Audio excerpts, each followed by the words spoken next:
하나님 아버지, 어두움이 물러서고 새날의 빛이 다가오는 이 새벽에 참 빛 되시는 주님 앞으로 나아갑니다. 주님은 참 빛이시오 모든 지혜의 근원이시니 그 찬란한 빛과 지혜로 우리 안에 있는 죄와 무지와 혼돈의 어두움을 몰아내 주시기를 기도합니다. 빛은 또한 따뜻함이오니 주님의 그 사랑의 빛이 우리 내면을 비출 때 우리 안에 숨겨진 두려움과 염려가 모두 사라지고 참 평화와 기쁨이 가득할 줄 믿습니다. 주님께서 이 아침 우리의 심령에 참 빛으로 가득 임하여 주시옵소서. 하나님, 우리 주변에는 외로움으로 힘겹게 하루하루를 살아가는 이들이 있습니다. 이 세상에서 자기가 혼자인 것처럼 느껴지고 아무도 자기를 돌아보지 않는다고 생각하며 살아가는 이들이 있습니다. 심지어 주님도 가깝게 느껴지지 않아서 세상과 담을 쌓고 몸과 마음이 지친 채로 살아가는 사람들이 있습니다.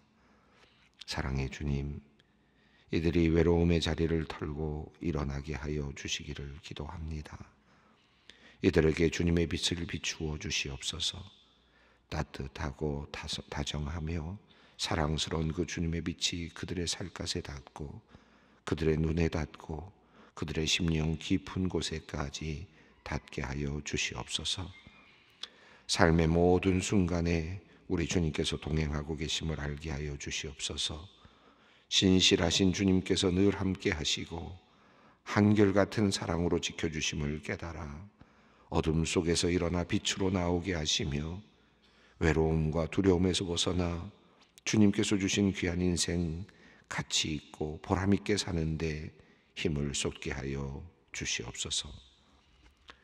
부활절 6째 주간을 보내며 우리가 부활의 권능을 깨닫고 부활에 이르는 삶을 살기 원합니다. 예수님의 부활은 종결이 아니라 우리를 향한 주님의 부르심이며 초청임을 깨닫습니다. 우리도 주님을 따라 부활에 이르기를 원합니다. 낮아짐과 겸비함을 통해 하나님께서 다시 일으키시고 살려내시는 그 부활의 능력, 그 자리에 이르기를 원합니다. 우리로 하여금 이 부활의 삶을 살아낼 수 있도록 약속하신 성령님을 우리에게 보내주시옵소서. 거짓과 폭력이 힘을 발휘하는 이 세상 속에서 예수님처럼 사랑하고 예수님처럼 용서하고 예수님처럼 섬기고 봉사하는 삶을 살기 원합니다.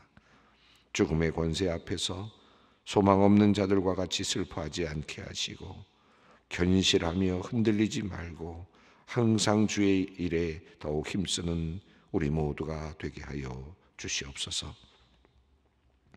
고통 중에 있는 북한 땅을 위하여 기도합니다. 최근 코로나19 감염자가 급증하여 누적 발열 확진자가 200만 명을 넘어섰다고 합니다. 사망자도 증가하고 있는데 그 중에 10살 미만 영유아들의 사망이 16%나 된다고 하고 식량 부족으로 아사자가 속출하고 있다고 전해지고 있습니다. 이런 극심한 재난 상황 속에서도 북한 지도자들은 핵실험을 준비하고 미사일 발사를 계획하고 있습니다. 주님, 북한 지도자들에게 회개의 영을 불어넣어 주셔서 전쟁을 준비하는 일을 멈추게 하시고 평화와 대화의 장으로 나아올 수 있게 하여 주시옵소서. 북한의 그리스도인들을 긍휼히 여겨 주시어서 그들이 생사를 넘나드는 박해 속에서도 믿음을 잃지 않게 하시고 하루속히 그 땅에도 신앙의 자유가 임하도록 주님 역사하여 주시옵소서. 무엇보다도 주님, 감염병의 위험 속에 있는 북한의 동포들에게 주님의 은총을 내려주시어 이들이 목숨을 잃지 않고 잘 견뎌낼 수 있도록 면역력을 높여주시고 회복력을 높여주시옵소서. 특별히 노약자들의 건강을 주님께서 지켜주시고 속히 백신과 치료제가 공급되어서 무고하게 죽어가는 이들이 없게 하여 주시옵소서. 교회의 주인이신 하나님, 지난 주일에는 장로 선거 1차 투표가 있었습니다. 교인들이 투표를 통하여 12명의 후보가 선정되었고 이제 돌아오는 주일에 2차 투표를 시행하게 됩니다. 주님, 1차 투표에서 아쉬운 결과를 받아든 분들을 주님께서 기억하여 주시고 위로하여 주시옵소서. 그동안 교회를 위해 수고했던 노력을 주님께서 칭찬해 주시고 앞으로도 한결같이 하나님의 영광과 주님의 몸된 교회를 위해 최선을 다하는 일꾼들이 되게 하여 주시옵소서. 1차 투표를 통과한 12분의 후보들에게도 동일한 은혜를 내려주시고 늘 겸손과 사랑으로 섬김의 자리를 지키게 하여 주시옵소서.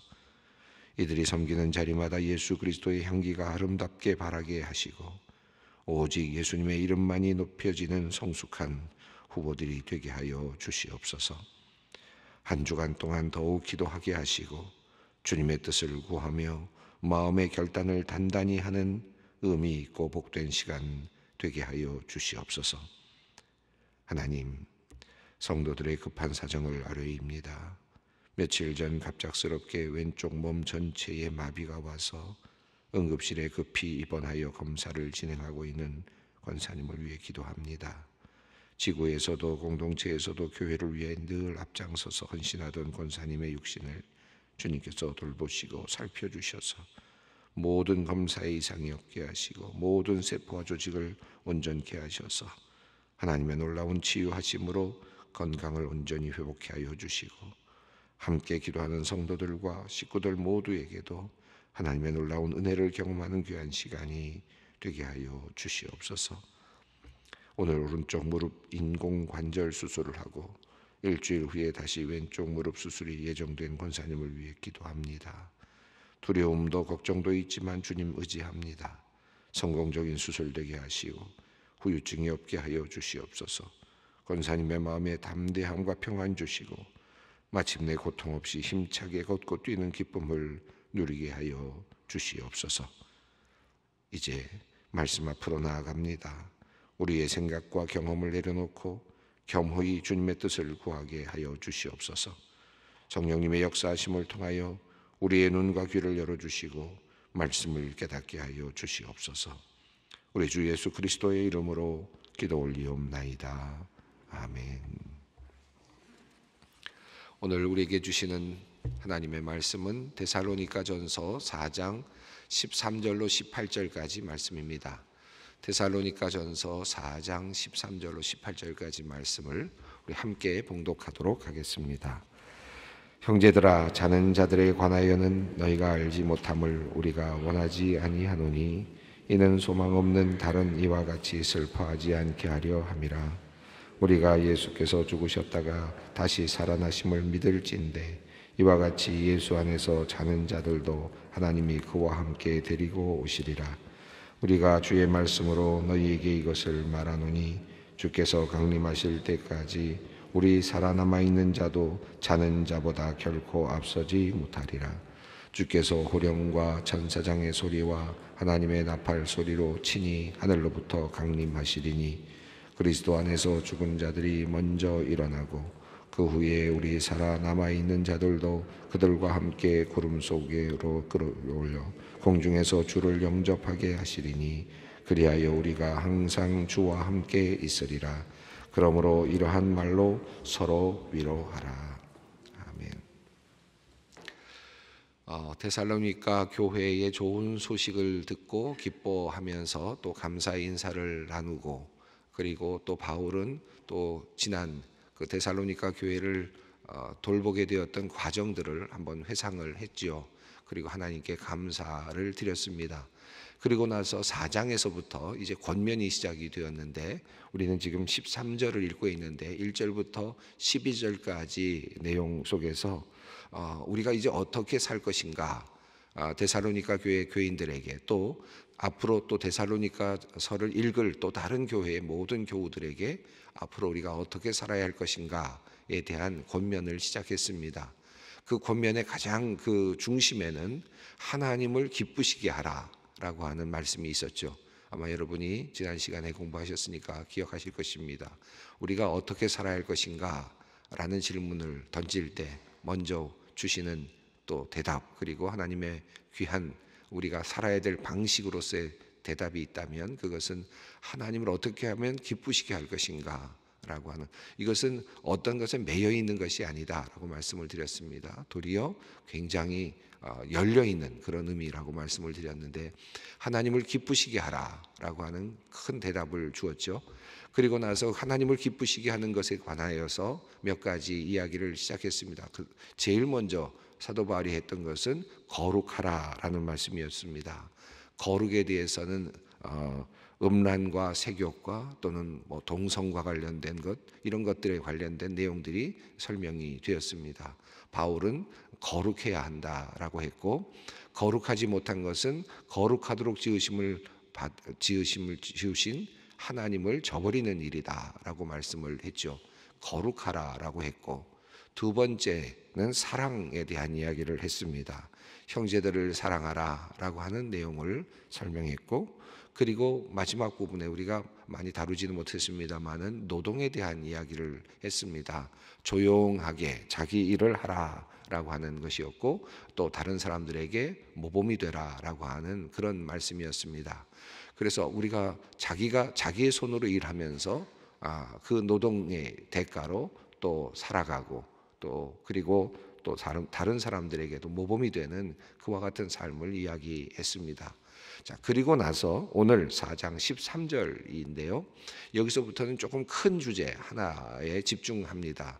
오늘 말씀 또 이어지는 계속되는 몇 번의 말씀은 그 내용을 다루고 있는데, 그것은 바로 죽음과 관련되어 있는 내용입니다. 죽음에 대하여 우리가 어떻게 생각하고 어떻게 믿을 것인가 라고 하는 것에 대한 내용이 바로 오늘 본문 말씀부터 시작이 되고 있습니다. 서두 부분에 해당된다고 할 수 있겠지만 매우 중요한 의미들이 이미 이 안에 담겨 있습니다. 우리 13절 말씀을 먼저 읽어보겠습니다. 형제들아, 자는 자들에 관하여는 너희가 알지 못함을 우리가 원하지 아니하노니 이는 소망 없는 다른 이와 같이 슬퍼하지 않게 하려 함이라. 형제들아, 자는 자들에 관하여는 너희가 알지 못함을 우리가 원하지 아니한다. 그러니까 데살로니가 교회 교인들이 꼭 알고 있어야 하는 것, 그리고 또 늘 마음속에 확인하고 있어야 되는 것 중에 하나가 바로 죽음의 문제다라고 하는 내용입니다. 자는 자들에 관하여라고 이렇게 표현을 했는데, 이것이 죽음에 대한 이야기죠. 죽은 자들에 대한 이야기인데 표현을 자는 자들에 대하여라고 이렇게 표현을 했습니다. 특히 구약 성경에서도 잔다라는 표현이 종종 나오는데, 신약 성경으로 이르면 잔다라는 표현이 훨씬 더 많이 또 등장을 합니다.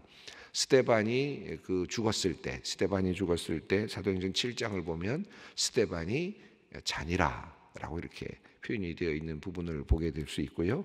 또 예수님께서 나사로를 살리실 때도 나사로가 이제 잠들었다라고 하는 그런 표현으로 예수님께서 그를 찾아오시는 모습을 보게 됩니다. 또 사도 바울이 또 고치는 죽었던 사람을 고치는 그런 장면 속에서도 아니다, 잔다라고 하는 표현을 쓰는 부분도 나오죠. 그래서 이 성경에서 특히 신약 성경에서 상당히 많이 나오는 개념 중에 하나로 잔다라는 표현이 나오고 있습니다. 물론 구약에서도 많이 나오고 있습니다만, 특히 이제 신약 성경에서 교인들 사이에서도 초대교회에서도 상당히 많이 사용됐던 개념이라고 할 수 있겠습니다. 형제들아, 자는 자들에 관하여서는, 죽은 자들에 관하여서는 이렇게 다른 말로 표현할 수 있겠는데, 우선 죽은 자들에 관하여서는 이라는 말로 우선 먼저 받고 이 말씀을 한번 보겠습니다. 죽은 자들에 관하여서는, 죽은 사람들의 문제와 관련해서는, 또 죽음과 관련해서는, 죽음이라고 하는 주제와 관련해서는 너희가 알지 못함을 우리가 원치 않는다. 너희는 죽음의 문제를 반드시 분명하게 알고 있어야 한다. 믿는 사람들이 가지고 있어야 할 중요한 지식 중에 하나는 죽음에 대한 문제다라는 말씀입니다. 우리가 죽음의 문제를 알고 있어야 되는 이유는 바로 13절 후반부에 있죠. 이는 소망 없는 다른 이와 같이 슬퍼하지 않게 하려 함이라. 이는 소망 없는 자와 같이 슬퍼하지 않게 하려 함이라. 일반적으로 죽음은 인간에게서는 가장 큰 과제이죠. 그리고 풀어야 될 문제인데 풀리지 않는 문제입니다. 그리고 결국 모든 인간은 다 죽음 앞에 서게 되고 죽음과 맞닥뜨려야 되는 문제입니다. 죽음을 어떻게 해석할 것인가, 죽음을 어떻게 우리가 받아들일 것인가 하는 문제는 우리 모두의 문제이고 저의 문제이고 여러분의 문제입니다. 언제 올 것이냐라고 하는 것만 남아있지 우리는 모두가 다 죽음이 예약되어 있는 사람들입니다. 두렵지요, 사실은. 생각하면 두렵습니다. 죽음이 모두 다 예약되어 있습니다. 이미 확정되어 있습니다. 여러분, 사형수가 힘든 일이 뭡니까? 죽음이 확정되어 있잖아요. 그 죽음, 사형수들이 힘든 이유가 뭐겠습니까? 언제 내 죽음이 올지 모르고 기다려야 되는 그 상황이 힘든 것 아니겠습니까? 그런 의미에서 본다면 이미 우리는 모두 다 사형수입니다. 죽음은 이미 확정되어 있고 이미 결정되어 있는 거죠. 물론 예정으로 얘기하자는 것이 아니라 이미 우리가 운명적으로 태어나는 순간부터, 생명이 이 땅에 주어지는 순간부터 죄악된 인간은 결국 죽을 수밖에 없는 것이고, 이것이 현실이고 동시에 우리가 경험하는 바입니다. 그러니까 이 죽음의 문제를 우리가 넘어서지 않으면 이 세상 속에서 슬플 수밖에 없고 이 세상 속에서 소망이 없을 수밖에 없는 것입니다. 자, 그래서 소망 없는 다른 이들과 같이 슬퍼하지 않게 하기 위해서 우리가 반드시 가져야 될 그것이 바로 이 죽음의 문제를 정확하게 아는 것이다 라고 사도 바울은 이야기하면서 죽음의 문제와 이제 연결시켜서 이제 설명하기 시작합니다.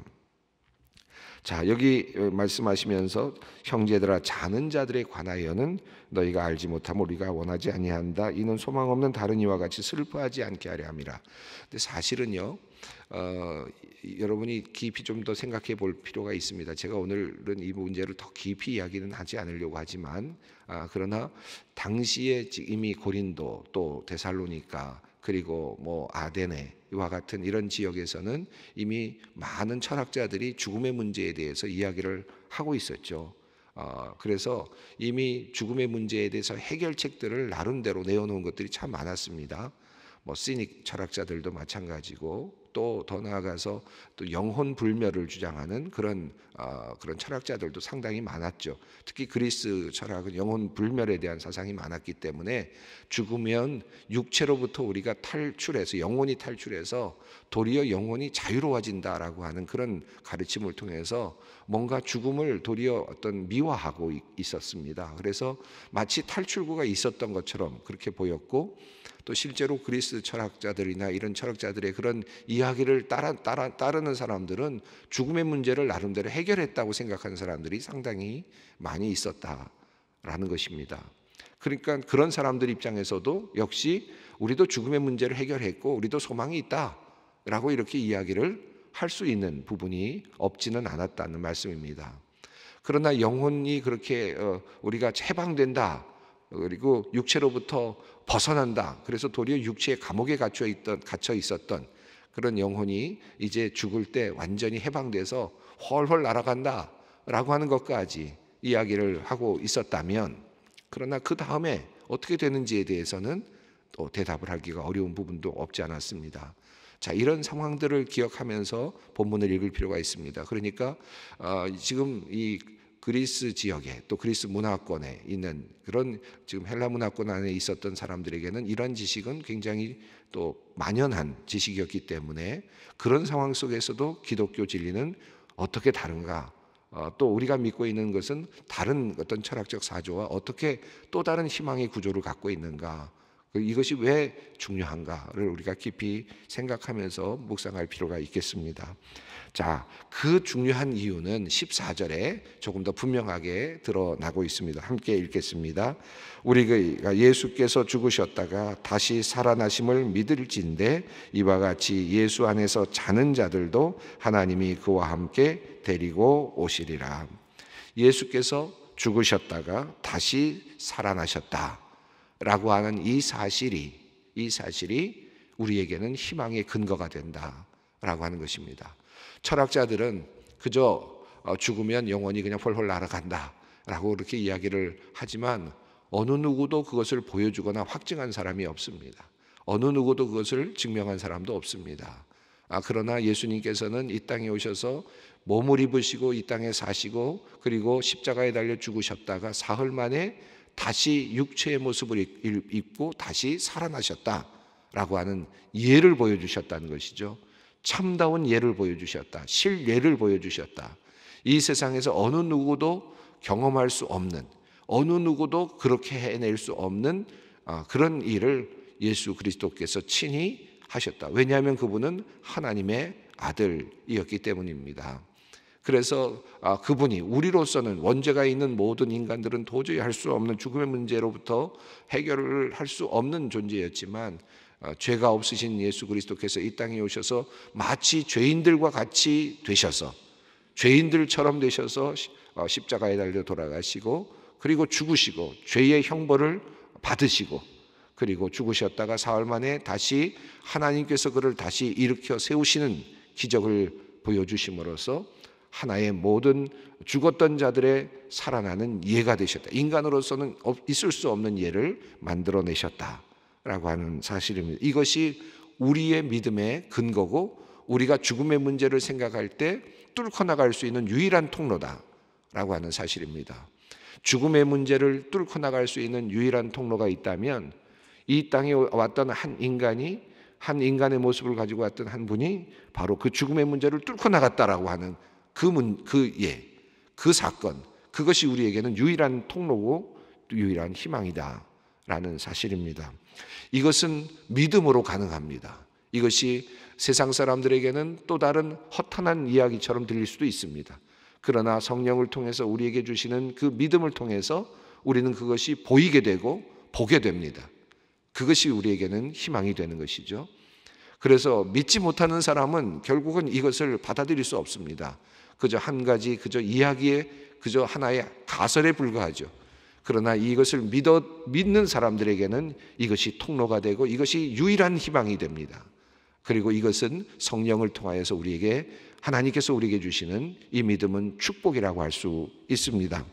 자, 예수께서 죽으셨다가 다시 살아나심을 믿을진대 이와 같이 예수 안에서 자는 자들도 하나님이 그와 함께 데리고 오실 것이다.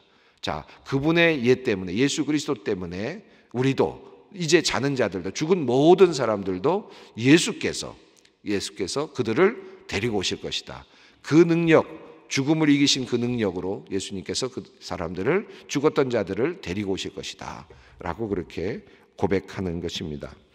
여기 재미있는 표현이 나왔는데 잔다라는 표현에 대해서 조금 깊이 생각을 해봐도 좋을 것 같습니다. 얼마 전에 그 화종부 목사님이 데살로니가서와 관련된 책을 쓰셨더라고요.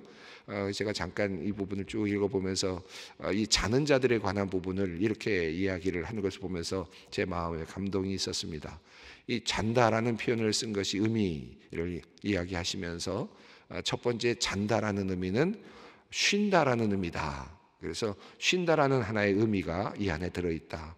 이 피곤한 인생을 살고 어려운 인생을 살았던 사람들이 이제 죽음을 맞는다는 것은 쉼 안으로 들어가는 것이다. 이 잠잔다는 것은 쉼이 아니냐, 잠자는다는 것은 안식이 아니냐, 또 피로가 회복되고 모든 것이 다시 재정비되는 것이 아니냐. 그런 의미에서 우리의 죽음은, 그리스도인들의 죽음은 그런 의미에서 자는 것이다, 안식으로 들어가는 것이다 라고 이렇게 이야기를 했습니다. 또 하나는 잠잔다라는 말은 우리에게 중요한 한 가지를 알려주는데 그것은 언젠가는 깰 때가 있다라는 하나의 의미가 아니겠느냐 이렇게 이야기를 하셨어요. 굉장히 의미 있는 해석이라고 생각했습니다.